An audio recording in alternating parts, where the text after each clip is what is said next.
then it's time for us to just put the imperial hat back on to say, we're going to govern those countries if you're incapable of governing yourselves, because enough is enough.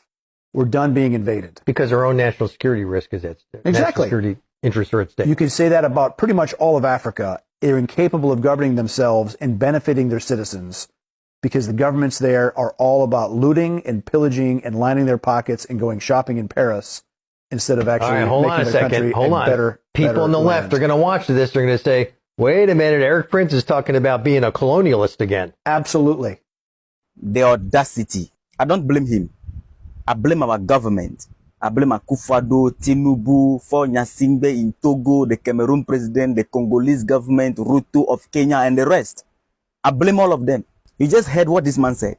You need to share this video. We've been telling you that they are not yet done with imperialism, colonialism. They've just given us a break and placed us in a perpetual weak state. Weak economically, weak militarily, and disunited so that they can easily come back anytime they want. He said it is high time they need to put back the imperial hat and say they are going to govern or recolonize Africa because they are tired of being invaded. He said it just like we are just piece of good here that anyone can just jump on.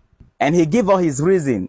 He said because our leaders, let me mention them again, Akufo-Addo from Ghana, John Mahama, all of them who came after Kwame Nkrumah, Yadema and his children in Togo, Ruto in Kenya, Tinubu in Nigeria, and the rest. He said these leaders are not interested in leading their nations, or they are not capable of leading their nation in a way that will better the life of their citizens. He added that these leaders are only interested in looting the nation, filling their pocket, go to Paris to enjoy life with their family.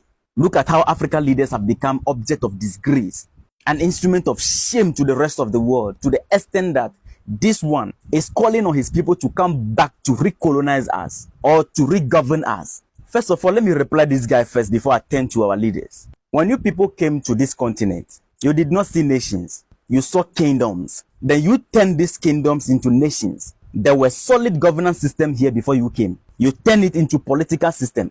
You came to this continent and saw kings and queens. You turned our kings into palace chiefs. Now you've given us thieves, murderers, looters, and robbers as president to lead us. You are the cause of the mess we are in today. Now our youth are running to your country for survival, and you term it they are invading you.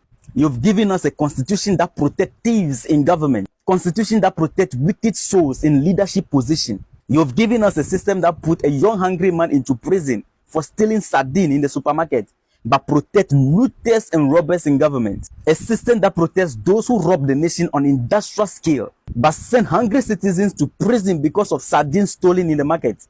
I am not in any way endorsing stealing, but truth must be established. And whenever good African leaders emerge to lead their people rightly, they are assassinated by who? You people. Who told you we can't govern ourselves? You are the same people standing in the gap, taking down good leaders to maintain looters and robbers and thieves in office. What happened to Patrice Lumumba, Sylvanus Olympio, Gaddafi, Thomas Sankara, Kwame Nkrumah? What did you do to these good leaders?